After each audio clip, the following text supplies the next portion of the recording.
Magaalaa Adaamaatti guyyaan ayyaana daa'imman addunyaa mata duree yaada daa'imman qaban haa dhaggeeffannu jedhuun mana barumsaa Gadaa Roobalee keessatti kabajame. Ayyaanni kun qindeessummaa waajjira dhimma dubartootaa fi daa'immanii magaalichaan kan qophaa'e yoo ta'u, akka addunyaatti yeroo 35ffaa akka biyyaatti ammoo yeroo 19ffaaf kabajamaa jira. Afayaa'iin paarlaamaa daa'immanii naannoo Oromiyaa fi magaalaa Adaamaa barattuu Hayaat Muhammad daa'imman kamiyyuu yaada qaban fuulduratti ibsachuu qabu jechuun nuti daa'imman har'aa ilaalchota boodatti hafoo bisuu qabna jette. Daa'imman kamuu yaada fedhii fi miidhaarra ga'u kamiyyuu bilisaan sodaa tokko malee ibsachuu qaban.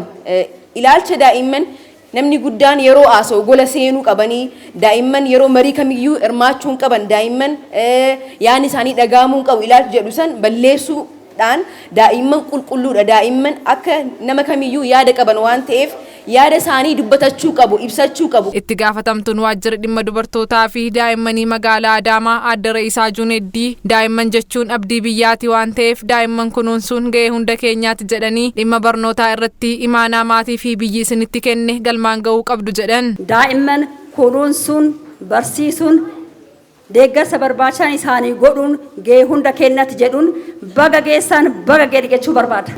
Daa'imman jechuun hayyuudha. Daa'imman jechuun abdii biyya kanaati. Daa'imman jechuun biyya kana bor bakka guddaan ka geessisan isaan. Daa'imman jechuun paayileetara. Kan yoo jennu waa baay'ee sirraa eeyna baratanii cimtanii imaanaa guddaadhaa biyya kana bakka guddaan nu ga'uu qabdu. Hoogganaan mana barumsaa Gadaa Roobalee sadarkaa tokkoffaa barsiisaa Dammaqaa Ayyalaa akka mana barumsaa isaaniitti daa'imman haalaan kan kunuunsan ta'uu himanii gumii garaagaraa hundeessuun mirgaa fi dirqama isaanii akka beekan taasisaa jiraachuu himan. Akka mana barnoota keenya kanatti kunuunsa addaati daa'immaniif kan taasisaa jirrudha. Inni sunis gumiilee garaagaraati kan dhaabbatanii jirani. Gumiilee kana keessatti paarlaamaan daa'immanii jira jechuudha. Paarlaamaa daa'immanii kanarratti mirga akkasumas dirqamaa fi kunuunsi isaaniif taasifamuu qabu hanga maatii. Maaliif sirnoota darban keessatti daa'imman baay'een isaanii yoo keessummaanis dhufee gadi ba'ee akkas mirgi isaanii haalli itti sarbamaa ture jira.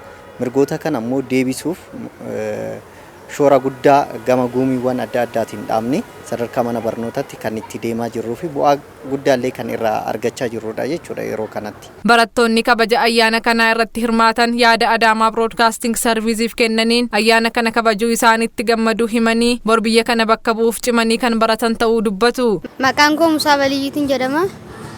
Kan baradhu kutaa 4ffaa mana barumsaa Gadaa kutaa 5ffaa mana barumsaa Gadaa Roobaleeti. Guyyaan ayyaana kun baay'ee nutti tole. Guyyaan irraan tanaa akka addunyaatti 35ffaa ta'ee akka biyya keenyatti 19ffaadha. Baay'ee nutti tolee jira. Maqaan kiyya Kidaan Geetaawwan jedhama. Manni barumsaa kiyya immoo Gadaa Roobalee jedhama. Bareedaadha. Guyyaan ayyaana har'aa kun barattoonni cimanii akka hojjetanii fi akka cimanii baratanii fi kan biroo immoo akka baratanii akka bakka guddaa nu gahan. Maqaan koo Sumayyaa Jamaal jedhama. Kan ani baradhu mana barumsaa Gadaa Roobalee. Waantu akka nurraa eeggamu barnoota keenyatti cimnee yeroo qo'achuu qabnutti qo'annee maatiin keenyallee nu qo'achiisee wayim nu waliin ta'aniitiin akka nu gargaaran baay'ee barbaanna.